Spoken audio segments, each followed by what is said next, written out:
नमस्कार। नारायणी बहस में अपने सबके स्वागत बा। नारायणी बहस में हमनी पिछिलका समय में आर्थिक, सामाजिक, राजनीतिक विषय में रह के छलफल करत आ रहल बानी। एकरा साथ साथ में हमनी के समाज में देखल गई नया जल्दा बल्दा समस्या के बारे में भी चर्चा परिचर्चा करत आ रहल बानी। और आज हमनी के स्टूडियो में बात करे के खातिर बानी पर्सा के पटरवा सुगौली गाँव पालिका के उप प्रमुख, वहाँ के दूसर का कार्यकाल हो ममता महतो जी। और ममता महतो जी से हमनी के खास तौर से मधेश के में महिला की अवस्था का बा और वहाँ के अभी जो दूसर का कार्यकाल के रूप में काम कर रहा बनी, वहाँ के पालिका के आगामी योजना का बा, विषय में रह के छलफल करम। सबसे पहले वहाँ के कार्यक्रम में स्वागत करें। ममता जी, कार्यक्रम में स्वागत बा। धन्यवाद। अपने के स्वयं से अपना से मूल्यांकन करे को के तो अपने के दूसर का कार्यकाल के अंतिम स्टेज में जा रहा बनी, अपना स्वयं काम से अपने कितना संतुष्ट बनी? दूसर का कार्यकाल जौन की 8 वर्ष कंप्लीट करके लगभग 9वां वर्ष में प्रवेश हमने कैले बनी सन। मूल्यांकन के आधार पर बात करल जाए तो आदमी को ये संतुष्ट ना होला। ऐसे देखला से हम अपन काम से नियर अबाउट 80% संतुष्ट बानी। 20% गैप कहाँ भइल कि हमनी गने जौन तरीका से आर्थिक अवस्था होगे के चाहिए पालिका के, अर्थ बिना हमनी के बहुत सारा काम भी करे के बाकी बाटे। अगर अर्थ रही तो उ काम भी हमनी के कंप्लीट कैले रहती। ओ से 80% से ज्यादा हम संतुष्ट बनी। कुछ मुझ काम अभी थोड़ा बहुत बाकी बाटे जोन की अभी भी हमनी के करे के बाकी बाटे। बजट की व्यवस्थापन अगर बढ़िया ढंग से संघ सरकार से सहयोग हुई तब जाके हमनी के कंप्लीट करा जा सकता। जैसे कि अब भल आर्थिक वर्ष हमनी के नया आर्थिक वर्ष शुरुआत भइल ख जी, 1 महीना जितना बीतल बा। जी जी। नया आर्थिक वर्ष के जी साथ साथ जी अपने लगन के पालिका के नया योजना का बा? बहुत सारा योजना बाटे पालिका के। सबसे प्रथम योजना तो का बा कि हमनी के भवन जितना भी रहे सब हमने कंप्लीट कर ले बने सन। इहे मंगसिर के कार्तिक मंगसिर भीतर में हमनी के अपन प्रशासनिक भवन में जाए वाला अवस्था बाटे, ओकरा के व्यवस्थापन करे के फर्स्ट योजना रहल बाटे। दूसर का कि मध्य प्रदेश आ पूरा नेपाल भर में 6वां नंबर के अवस्था रहल हमनी के आधारभूत अस्पताल बड़ा भव्यता के साथ में हमनी के ओकरा के उद्घाटन कैनी सन। ओकरा के संचालन करे के उतना ही ज्यादा हमनी के चुनौती बाटे। एक तो हमनी के कने जनशक्ति होके के चाहिए स्वास्थ्य क्षेत्र में काम करे के, हमनी कने पर्याप्त नहीं खे, पर्याप्त बजट नहीं खे, आंतरिक स्रोत भी नहीं खे, जेकरा वजह से हमनी के थोड़ा सा दिक्कत बाटे। लेकिन फिर भी माननीय मंत्री जी, स्वास्थ्य मंत्री जी प्रदीप पौडेल जी से बातचीत भइल बा। कुछ बजट व्यवस्थापन वहाँ के करी है। संघ सरकार के विशेष अनुदान के तरफ से भी कुछ बजट आयल बटे, जेकरा के सदुपयोग करके पालिका आधारभूत अस्पताल बढ़िया हमनी के संचालन करे के आगाड़ी बढ़म, एमे हमनी के सहयोग मिली कह के जानकारी कराए के चाहे।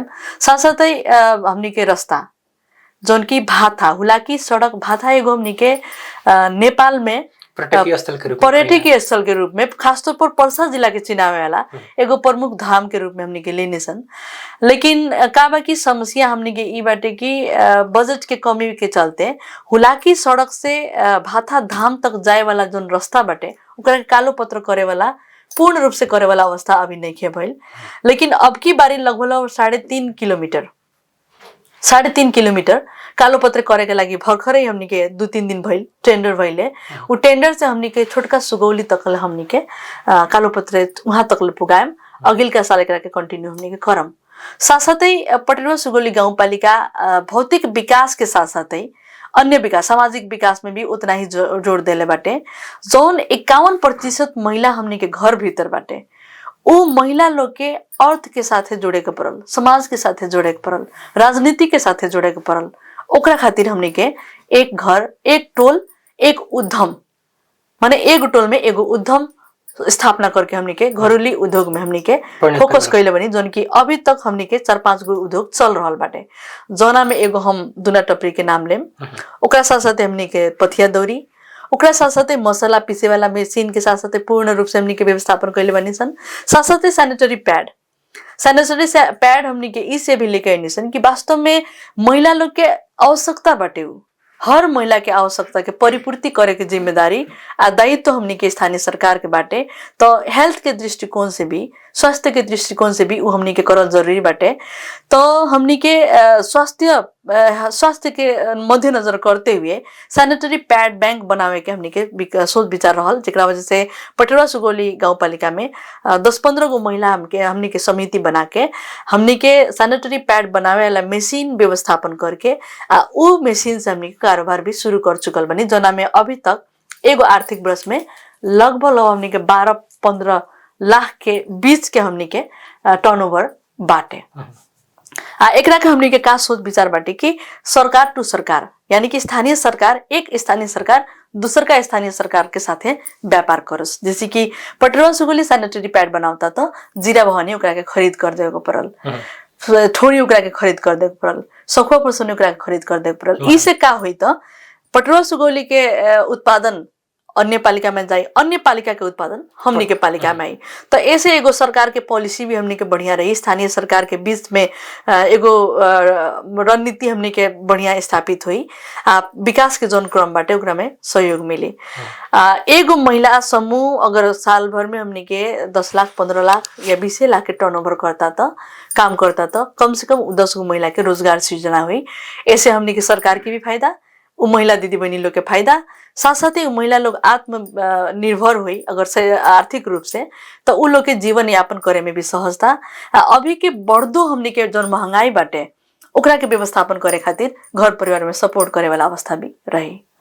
जैसे कि अपनी एगो बीच में जोड़नी है भत्ता दाम के, जी भत्ता दाम के जब भी मेला होला तब एगो नया विवाद खड़ा का हो जाला जी। एक तरफ से निकुंज का हस्तक्षेप हो जाला जी जी, दूसर का तरफ वहाँ जौन की राजनीतिक चलखेल शुरू हो जाला जी, और वहीं के जौन उचित व्यवस्थापन होके के चाहिए खाने पानी के या शौचालय के, टेम्पोररी शौचालय ही कहल जाए के। जी जी।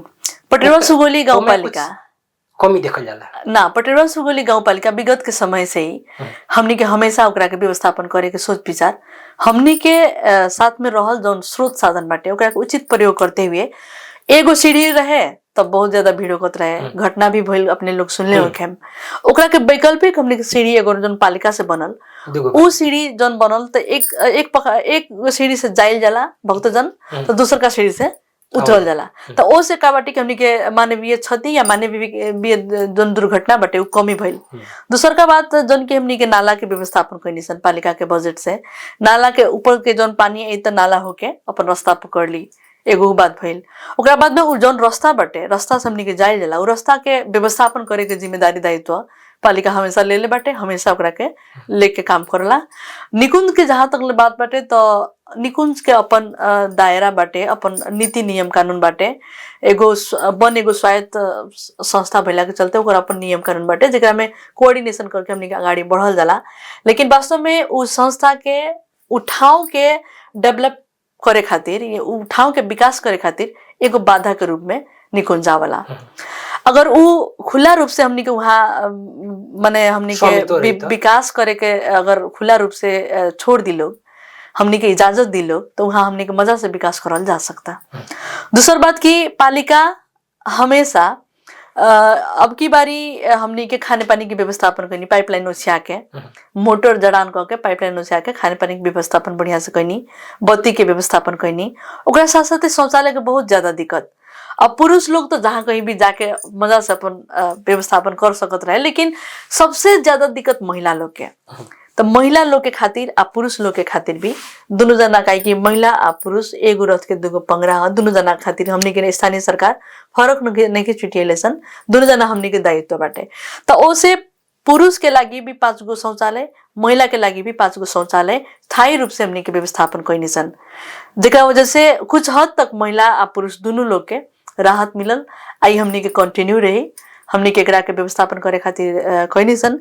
लेकिन का बा मध्य प्रदेश सरकार आ हमनी के पालिका के बीच के तालमेल तंगासु की गड़बड़, एमे जौन एगो सिस्टम सरकार एगो सिस्टम से चलला, सिस्टम के जब अपने फॉलो ना कइनी तो एगो नेता बने लायक अवस्था भी ना रहल। काहे कि हमनी एगो जनप्रतिनिधि नेपाल सरकार द्वारा बनावल नीति नियम कानून के लागू करे के जिम्मेदारी दायित्व भी हमनी में बाटे। तो ऊ के आधार पर यहाँ विभिन्न किस्म के बात देखल गई, मीडिया में उछालल गई कि फलाना मंत्री इतना डिमांड कैलक, चेक साटा कैलक, ई सब गलत कमीशन के बात आयल, ई गलत ट्रैक में हमनी के काम कैनी सन। माने जे उस जनप्रतिनिधि लोग के जे भी जनप्रतिनिधि लोग कैलक उ गलत काम कैलक। काहे कि हमनी के पटरवा सुगौली गाउँपालिका अभी तक जितना भी योजना हमनी के कैले बनी सन भाथा में, कहीं कहूँ पैसा के बात ना, हमनी के कर्मचारी भी 1 रुपया के डिमांड वहाँ ना कर सकला। एगो धाम बा, एगो आस्था बाटे, हिंदू सबके एगो परंपरा बाटे, धरोहर बाटे, उ धरोहर के विकास हमनी के करल जाए, ना कि ओकरा में हमनी के बदमाशी करल जाए। सब भगवान से भी तो डरे के पड़ल न। इंसान तो खैर कभी झूठा कभी सच्चा मिलबे करी, लेकिन भगवान तो हमेशा सच्चा रहला। तो ई अनुसार से वहाँ अगर कहीं काम करे जाता तो सच्चा दिल से, स्वच्छ मन से, सही तरीका से, सिस्टम से काम करे पड़ल। हम ये आग्रह करे के चाहें। अब ममता जी थोड़ा हम अपने के प्रसंग बदले के चाहें जी। पछिल्का समय में जी मधेश में अपने तो पूरा घूम रहल बनी भी जी जी पछिल्का समय में जन की मधेश में महिला के अवस्था कैसन बा? पहले से एकदम बढ़िया महिला के अवस्था, पहले से जौन तरीका के पहले के महिला लोग के अवस्था रहे ओसे एकदमै निमन। लेकिन अभी भी अगर कंपैरिजन करल जाए पहाड़ी समुदाय चाहे हमनी के अन्य प्रदेश के महिला लोग के, हमनी के महिला लोग के, तो हमनी कहीं न कहीं डाउन बने सन, नीचे बने सन। जैसे कि अब पहले इतना ज्यादा महिला जनप्रतिनिधि ना होके आज के दिन में वो महिला लोग आगाड़ी बाटे। अपन समाज के बारे में, अपन पालिका के बारे में, महिला लोग के वस्तुस्थिति के बारे में खुल के बहस करे वाला क्षमता वो लोग में आ गई बाटे। एक से पहले उस महिला लोग में अपन परिचय देवे के भी अवस्था ना रहे। बीच में हम अपने के जन में रुके के चाहें, जैसे कि अभी अपने राजनीतिक दृष्टिकोण से कहनी है कि महिला के अवस्था में पहले से कुछ हद तक सुधार भइल बा। पछिल्का समय में राजनीतिक में हद तक महिला के सहभागिता भइल बा, लेकिन प्रहरी के तथ्यांक देखल जाए तो पहले के तुलना में महिला हिंसा के ज्यादा शिकार देखल जा रहा बा। महिला के तो मध्य प्रदेश में खास तौर से देखल जाए तो अवस्था ठीक नहीं के देखल जा सकता। का बाकी घटना पहले भी होते रहे, लेकिन मीडिया वहां तक पहुंच ना रहे, स्थानीय सरकार देना रहे। स्थानीय सरकार भइल, आदमी जागरूक भइल, जेकरा वजह से मीडिया कर्मी साथी लोग भी एक्टिव भइल, ओही से उ घटना परिघटना यहाँ तक आवे में सफल बाटे।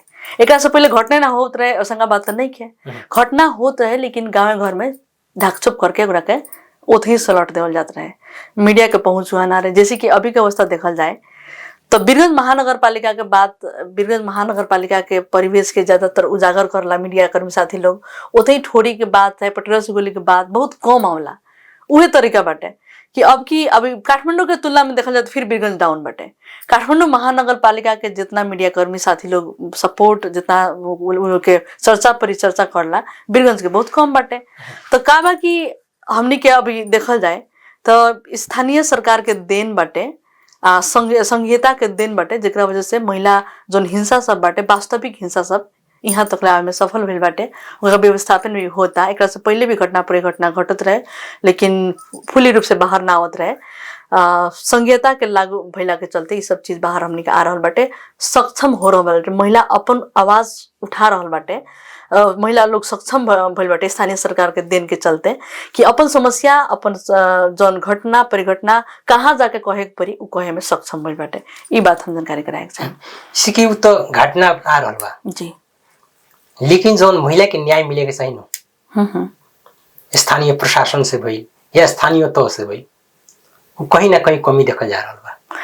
नेपाल कानून के देश भइल जैसन हमने के भी महसूस कइल बनी। कानून में लिखल जौन भी नियम नीति कानून बाटे कहीं न कहीं उमे त्रुटि के रूप में का र तर वा ये सब चीज जोड़ल बाटे।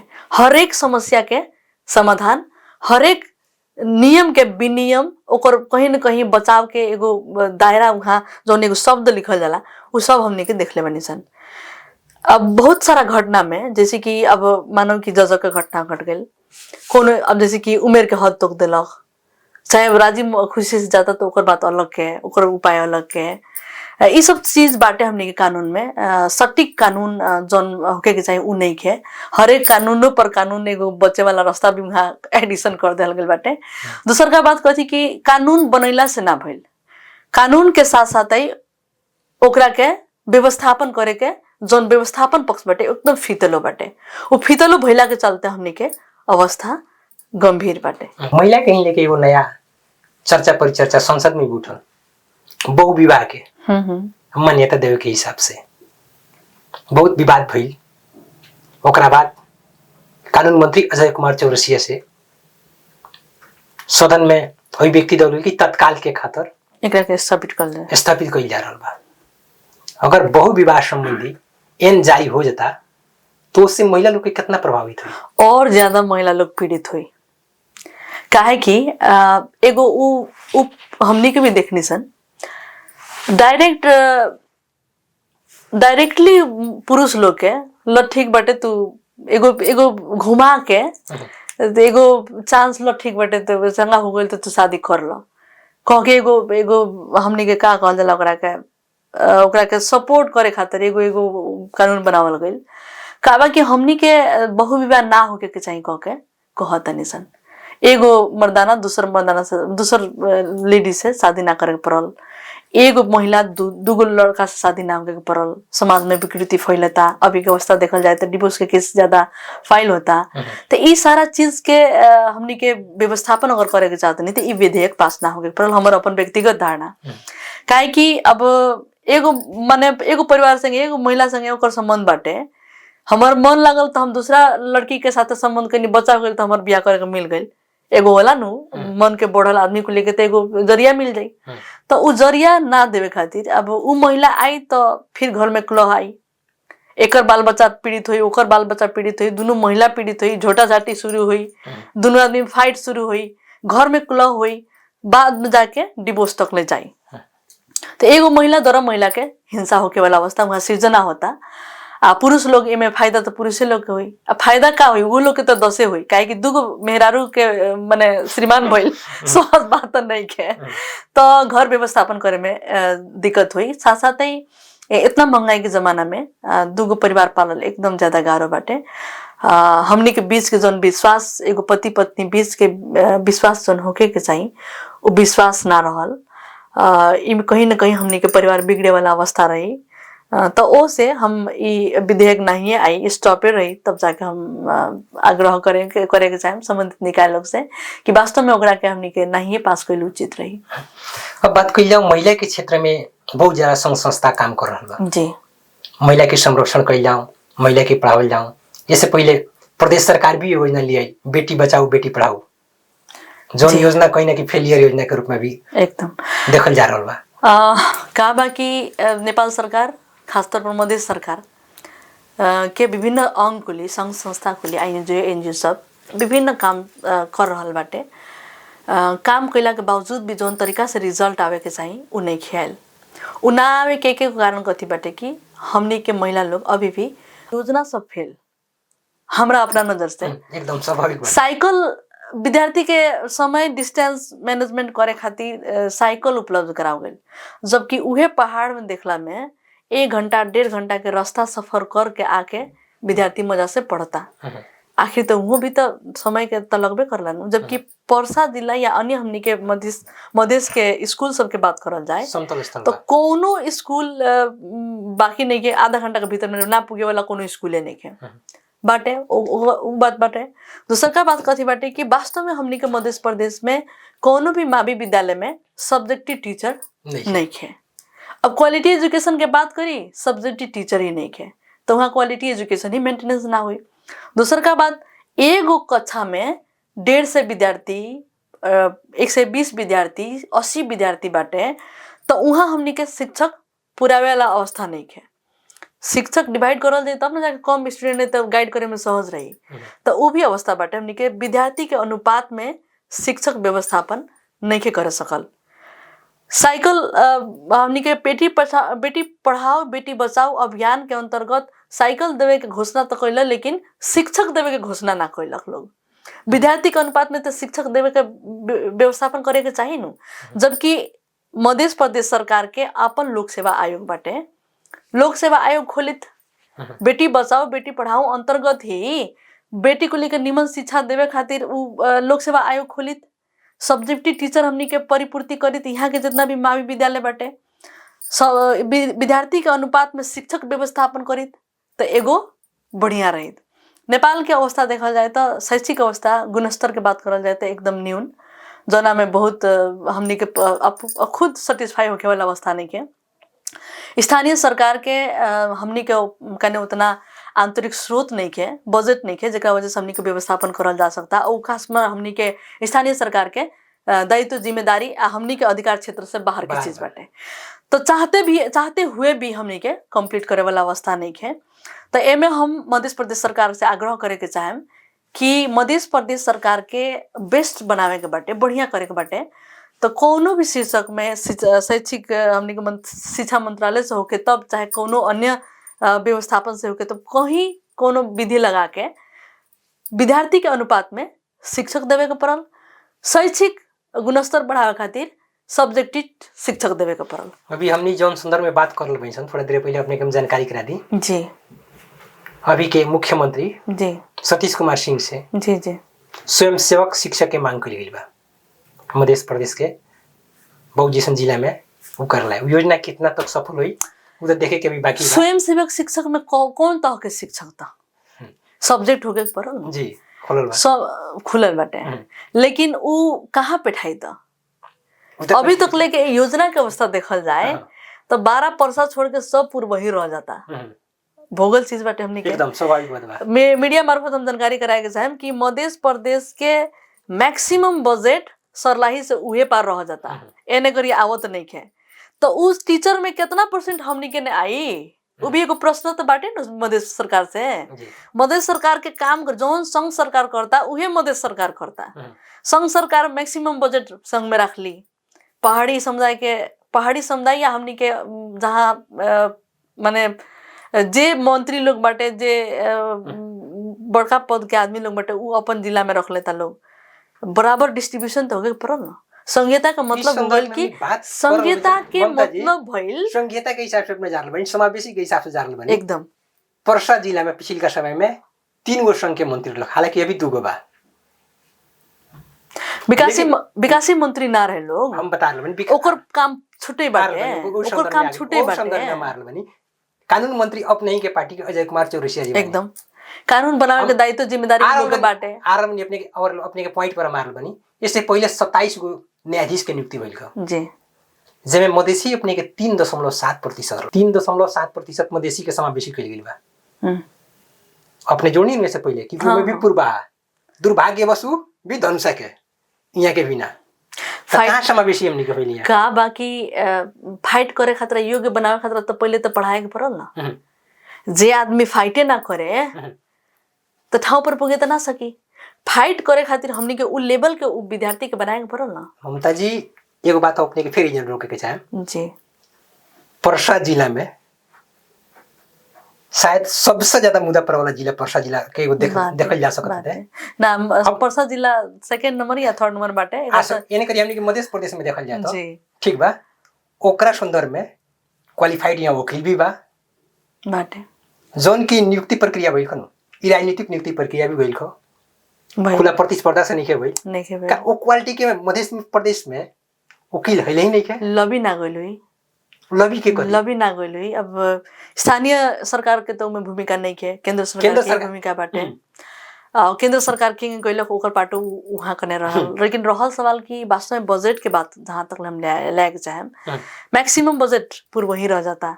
शिक्षक के जहां तक ले बात बाटे कि हाँ कौन जिला में कितना मावी स्कूल बाटे, कौन मावी में कितना विद्यार्थी बाटे, कौन मावी में कौन कौन शिक्षक के आपूर्ति बाटे, पूर्ति करे खातिर लिस्ट आउट करके एगो स्वच्छ रूप से हमने के अभियान चलाए के पड़ी, तब जाके सक्सेस होके वाला अवस्था रही। फिर से हम अपने के पालिका तरफ ध्यान केंद्रित करेंगे चाहे जी। अभी मध्य प्रदेश में पिछले का समय कुछ दिन एनएसए के पानी ना पड़ने चलते खड़ेरी की अवस्था बा जी, एकदम ही धान पूरा पानी बिना सूख रहल बाड़ सन। एकदम ई तो किसान के एगो अलग समस्या बा, प्राकृतिक समस्या बा। जी जी।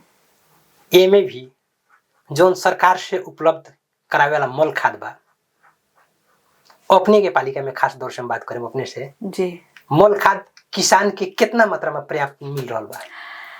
ओनली 40% जितना किसान के चाहिए। हमार पालिका में जितना खेती योग्य जमीन बाटे, जितना किसान लोग के मल खाद चाहिए, ओकर 40% मात्र हमने को उपलब्ध अभी तक करावतनी। संघ सरकार प्रदेश सरकार के देता, प्रदेश सरकार स्थानीय सरकार के माने पर जिला वाइज बैठावता, जिला में से बाँटफाट अब क्षेत्रफल के हिसाब से बाँटफाट करके पालिका बैठावता, लेकिन वो पर्याप्त हमनी खतरा नहीं है।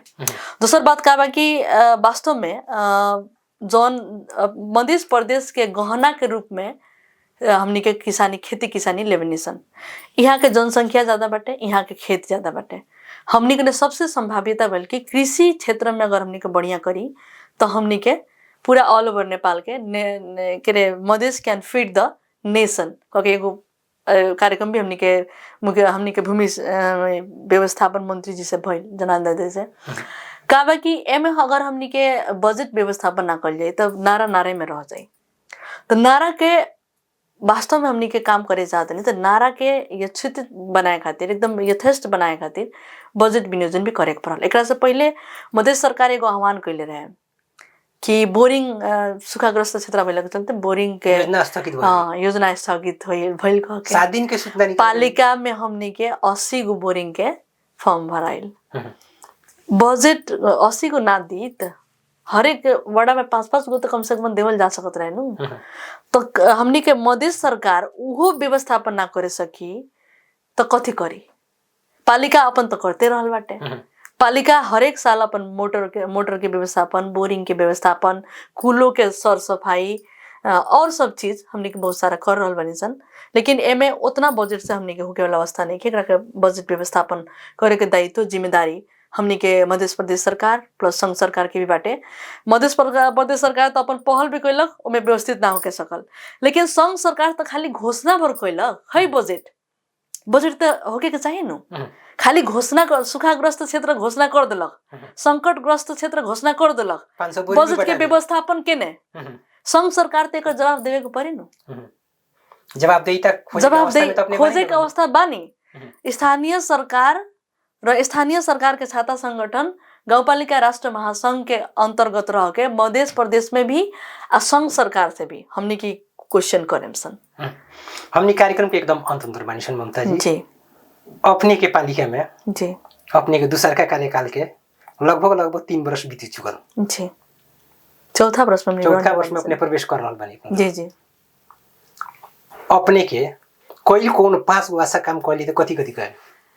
5 गो काम में महिला विशेष कार्यक्रम सबसे प्रथम प्राथमिकता में हम देवे के चाहेम।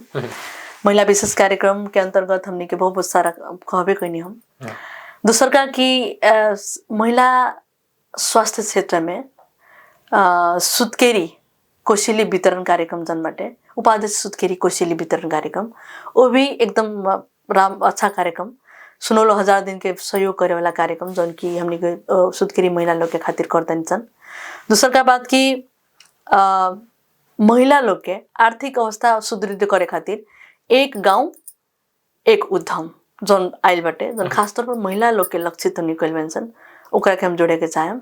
दूसर का न्यायिक समिति में जितना भी हमने के केस सब पड़ल बाटे ओकरा के व्यवस्थापन करे के जिम्मेदारी दायित्व प्रतिनिधि लोग के भी धन्यवाद देवे के चाहेम। अंत में हमने के जौन पढ़ाई के बात बाटे उच्च शिक्षा के लागी हमने के जौन दे तनी सन छात्रवृत्ति उ हमरा अच्छा लागल, हमने के बड़ी निसन। दूसर का कि हमने के पर्सा जिला के अवस्था देखल जाए तो तिलगंगा आँखा अस्पताल के शाखा संचालन हमने करतनी सन, उ हमने के लागी एगो गौरव के योजना बाटे।